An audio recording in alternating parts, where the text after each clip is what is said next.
আচ্ছা, লকডাউনে কি করেছো মনে পড়ে তোমাদের? আমি তো অনেকগুলো বই পড়েছি, গাছ লাগিয়েছি, অনেক রান্না শিখেছি, আর শিখেছি অনেকটা মেকআপ স্কিলস। এই যে আই লুকগুলো দেখছো, এগুলো লকডাউনেই শেখা। চলো, আজকে দুটো টিপ শেয়ার করি তোমাদের সাথে, যাতে তোমরা ইজিলি এই আই লুকটা ক্রিয়েট করতে পারো। টিপ নাম্বার 1 হলো, সবসময় চেষ্টা করবে আই লুকটা আগে ক্রিয়েট করে নেওয়ার।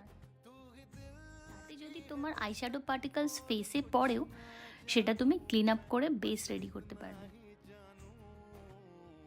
টিপ নাম্বার 2 হলো, সবসময় এভাবে চোখের কোণে অ্যাঙ্গুলারভাবে সেলো টেপ ইউজ করবে।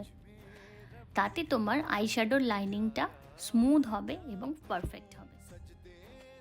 আচ্ছা, এই টিপ দুটো ফলো করো, আর অবশ্যই জানিও তোমরা লকডাউনে কিভাবে সময় ইউটিলাইজ করেছো।